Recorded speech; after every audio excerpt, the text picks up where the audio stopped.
안녕하세요. 저는 평범한 회사원입니다. 입사한 지 올해 3년 차이고요.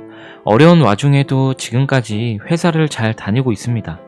제가 회사 다니면서 뭔가 이상한 걸 느꼈던 건 1년 전쯤부터였습니다. 출근하거나 잠시 나갔다 돌아오면 제 자리에 뭔가 놓여져 있는 겁니다.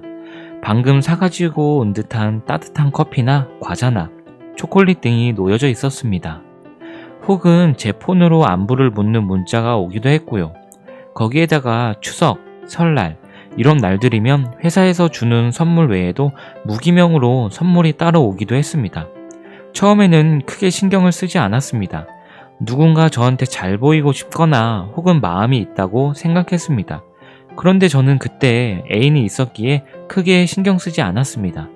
제 앞에 나타나면 직접 거절하고 싶었고 미리 거절하고 싶어도 애초에 누가 보냈는지 모르니 방법이 없었죠. 한 번은 남자친구한테 이야기해봤는데 남자친구도 대수롭지 않게 생각하더라고요. 그냥 상대방이 자기 정체를 밝히면 그때 남자친구가 있다고 말하면 되는 거라길래 저도 그렇게 생각해서 처음에는 크게 심각하게 생각하지 않았습니다.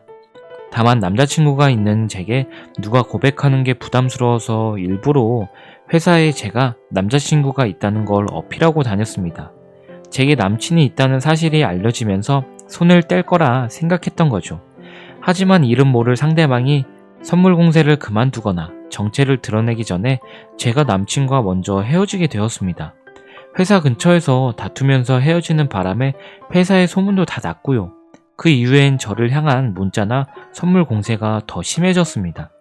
그 전까지는 다소 신경은 쓰여도 크게 부담스럽지 않은 정도였다면 남친과 헤어지고 나서부터는 부담스러울 정도였습니다. 심지어 한 번은 이런 문자가 오더라고요. 옷은 너무 야하게 입지 않았으면 좋겠네요. 보낸 사람 입장에서는 가볍게 생각했을지 모르지만 받는 입장에선 그게 아니었습니다. 바로 통신사랑 경찰에도 의논해 봤는데 휴대폰으로 보낸 게 아니라서 정식으로 추적이나 수사를 해야 하는데 이 정도 내용으로는 추적이나 수사가 어렵다고 했죠. 수사하려면 최소한 성희롱 혐의가 있어야 하는데 이 정도 문자로 성희롱까지는 가기 어렵다고 하더군요.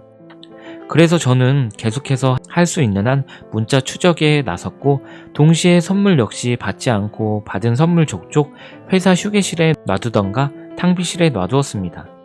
그러던 중 문제의 사건이 터졌습니다. 출근하고 일을 기다리고 있는데 갑자기 쳐들어온 2인조가 저를 폭행하기 시작했습니다. 말도 없이 갑자기 쳐들어와서 저를 폭행했죠. 그러다 우리 부서 부장이라는 인간이 폭행을 저지르던 사람들을 말렸습니다. 알고 봤더니 그 사람들은 부장님 사모님과 여동생이었습니다. 대체 왜 그 사람들이 저를 폭행했는지 영문을 알 수 없었습니다.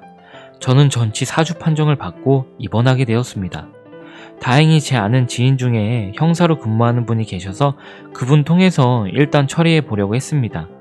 그리고 저 역시 몸 좀 추스리고 이것저것 알아보다 보니 상황이 어떻게 된 것인지 점점 밝혀졌습니다. 1년 전부터 제가 받은 선물이나 문자는 모두 문제의 부장님이 보낸 거였습니다. 부인도 있는 사람이 제게 마음을 두고 선물이니 뭐니 보냈다고 하시네요. 더 큰 문제는 부장에게 따로 애인이 한 명 더 있었다는 겁니다. 그 애인 역시 회사에 다니는 직원이라는데 그 직원과 놀아나는 와중에 또 제게 관심을 두고 선물이니 문자니 보낸 겁니다. 그러다 자기 부인에게 걸린 거죠. 제게 보낸 문자와 선물들을. 와이프는 부장에게 다른 내연녀가 있다는 건 생각도 못하고 제가 부장이랑 놀아난 줄 알고 자기 여동생이랑 함께 회사에 쳐들어와서 저를 폭행했다는 겁니다. 결국 저는 부장과 정체도 제대로 모르는 사내 불륜녀 때문에 두들겨 맞은 거죠. 사실을 밝힌 부장놈은 좋게 해결하자면서 저한테 퇴사를 요구하더라고요. 퇴사 시 최대한 혜택 받게 해주고 자기가 합의금도 따로 주겠답니다. 저는 그렇게 할 수 없겠다고 했습니다. 또 지인인 형사가 가해자나 부장이 찾아오면 꼭 녹음하라고 했거든요. 몰래 녹음하면 법적 증거는 안 될 수 있지만 정황을 드러내게 하는데 유리하다고 하셨습니다.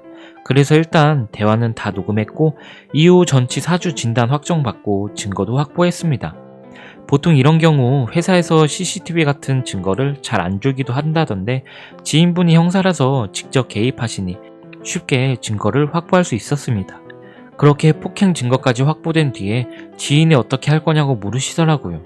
어떻게 할 거냐고. 그 회사 계속 다니려면 받을 수 있을 만큼 받고 합의를 보는 게 나을 수도 있고 아니면 끝장을 보는 게 나을 수도 있다고.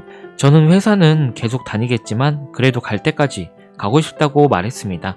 이 시국에 회사 나가는 건 있을 수 없는 일이라 생각합니다.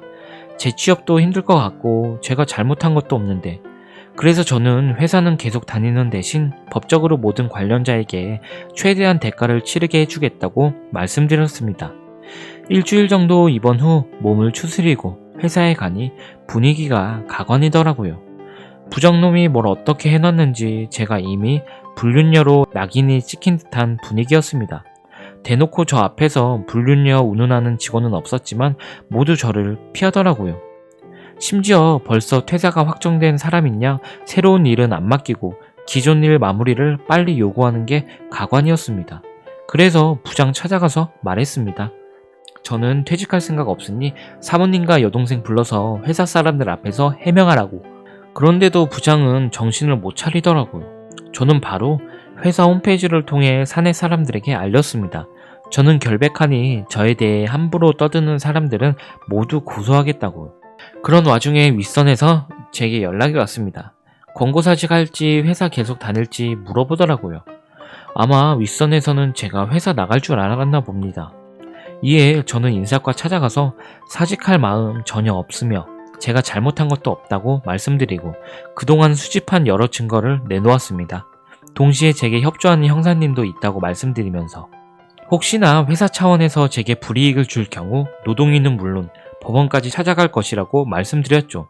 다행히 입원했을 때 노동단체와 연락해서 조언도 받은 상태였습니다.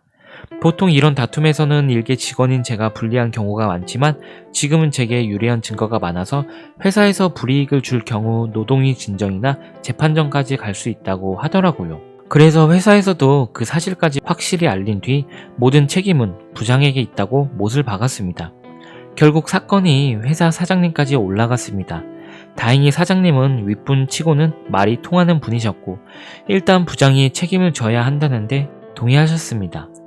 사장님과 몇몇 윗분 문제의 부장, 제가 모두 모인 자리에서 사장님이 부장에게 퇴사를 권유하니 부장이 질질 짜더라고요. 부장은 온갖 핑계와 불쌍한 척을 하며 빌었고 결국 그 자리에서 회사 사장님이 부장은 권고사직하는 게 좋겠고 나머지는 다시 논의해보자고 했습니다. 저는 권고사직이 아니라 해고가 마땅하다고 생각해서 정확히 말씀드렸고요. 부장과 내연녀는 물론 모든 관계자의 책임을 정확히 묻지 않으면 제가 모든 관계자와 회사 상대로 법적 대응을 할 수밖에 없다고도 말씀드렸습니다. 회사를 계속 다닐 생각이라 회사 자체에는 폐를 끼치고 싶지 않지만 그러기 위해서는 더더욱 제게 피해를 준 관계자 전원이 대가를 치러야 한다고 말씀드렸죠. 결국 회사 차원에서 부장과 내연녀를 향해 징계위원회가 열렸고 저는 저 나름대로 법적 대응을 준비했습니다. 부장 부인과 그 동생은 특수상해로 고소되었고 부장과 내연녀, 사내에서 제 나쁜 소문을 퍼뜨린 몇몇을 상대로 고소를 진행하였습니다. 뒤늦게 회사에서도 정신을 차려 적절한 조치를 했고요. 부장과 내연녀는 해고되었으며 해고 사유 및 피해를 본 제게 미안하다는 사과문이 회사 곳곳에 붙었고요. 회사 측에서 제게 위로금도 주었습니다. 그러면서 부장과 내연녀를 제외한 다른 직원들에 대한 고소는 취소해 주었으면 하는 의사를 타진했지만 그건 더 두고 볼 생각입니다. 그쪽에서 제게 진실한 사과를 하면 생각해 보겠다고 했습니다.